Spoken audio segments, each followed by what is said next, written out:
Tēnā koe. Assalamu alaikum wa rahmatullahi wa barakatuh. I would like just first to acknowledge the Ministry of Health and the DHB and the people. They have supported us to be here and supported us to be in Christchurch for the last 8 months. I also would like to acknowledge the people passed away and the injured is still suffering, Christchurch.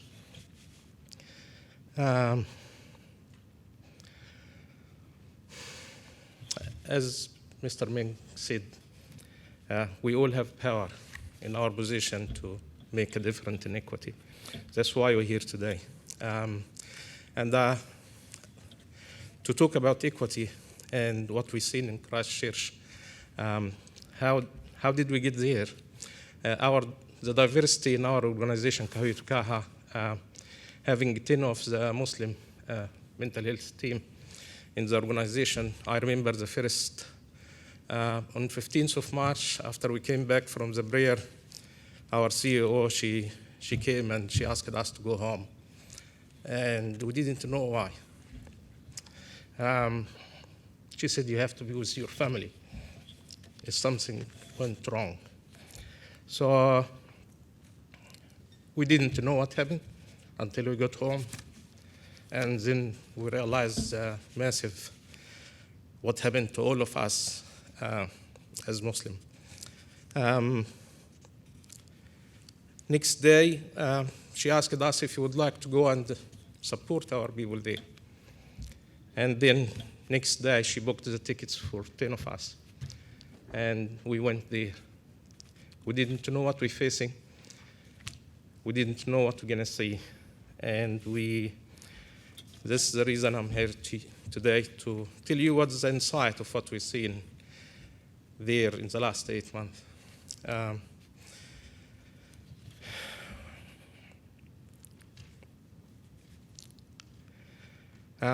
What we wanted to know is our people, they never knew what it means to be victims.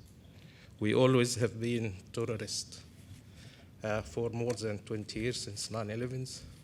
That's how we have been treated and how we have been looked after. Everyone knows the Muslim, this is a terrorist.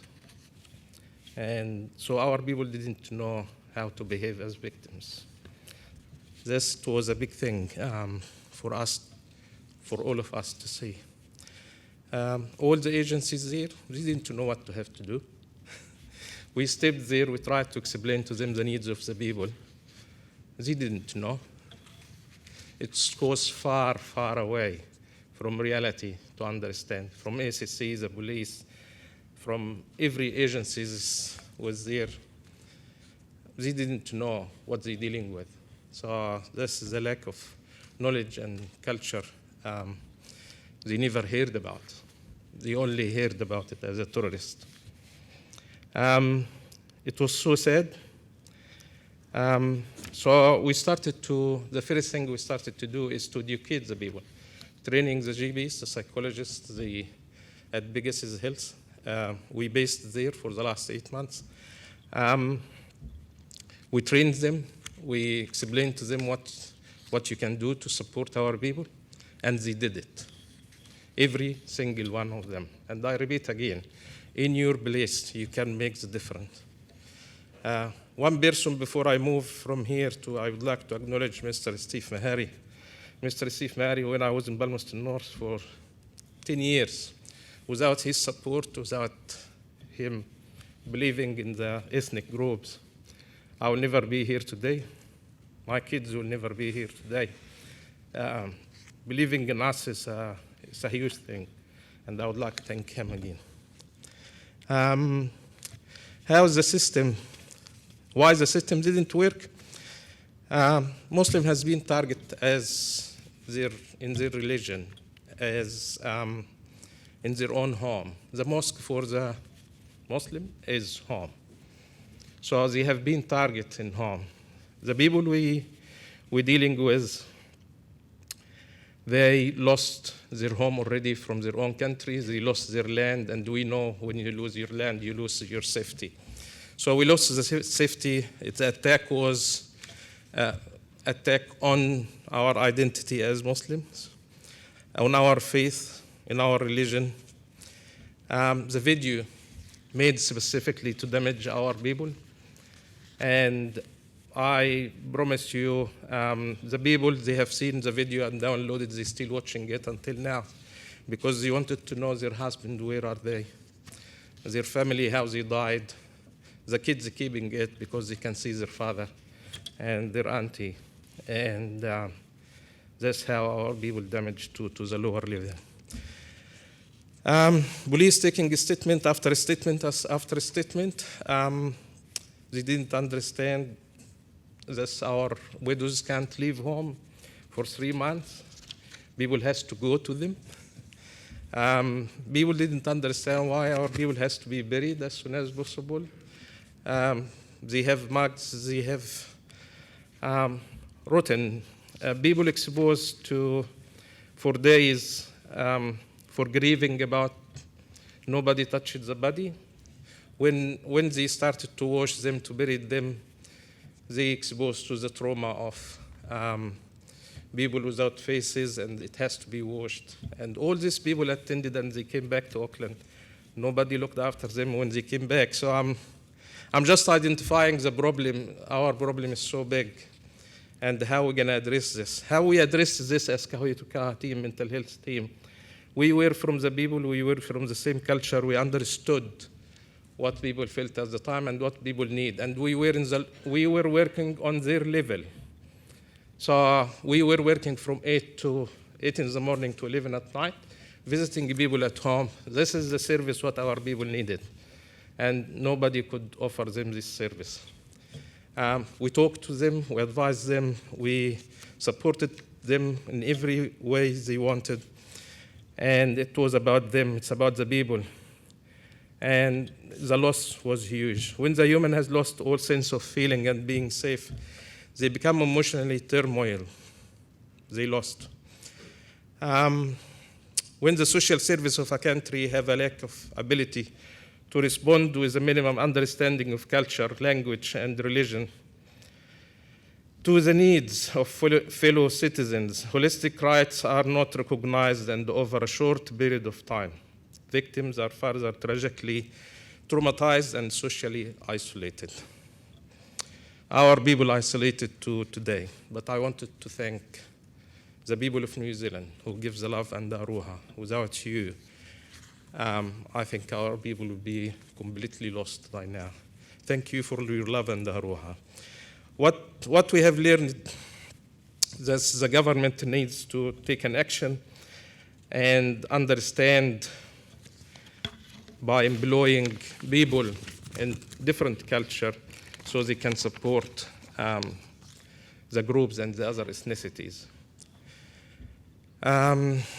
There's still until now a little understanding from agencies of the Muslim community in Auckland too, where is a huge population of Muslims reside.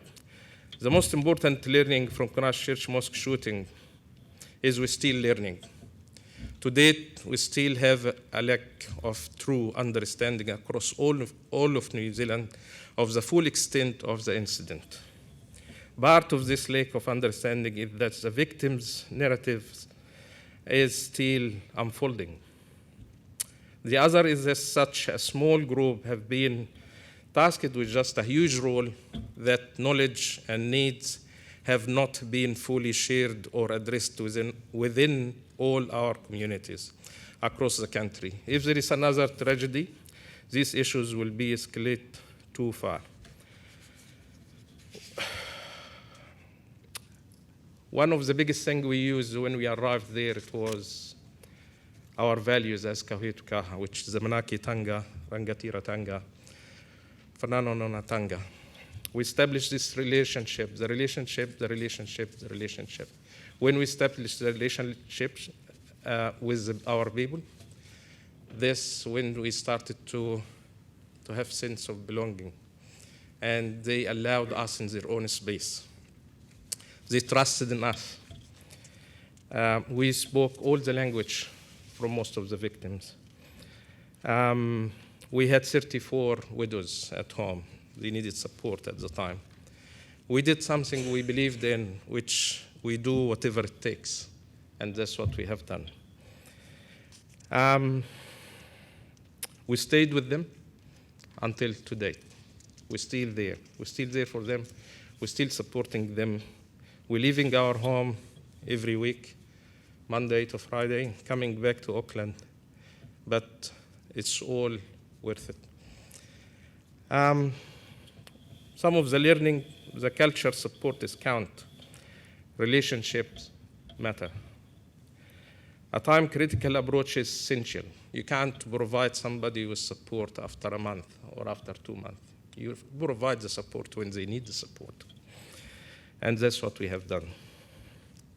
The importance of empathy when sharing the same culture, the necessity of trust to create safe environment for our people so they can thrive. We have to be together to solve this. Everyone has the power to address these issues. Everyone has the ability to help the other ethnicities. We're talking about equity, and we're talking about how we all accept each other. So acceptance is a big thing. We have to open our heart to accept each other, who we are and who we believe, and help the people they need help at the time they need it. Tēnā koutou, tēnā koutou, tēnā koutou katoa. Thank you.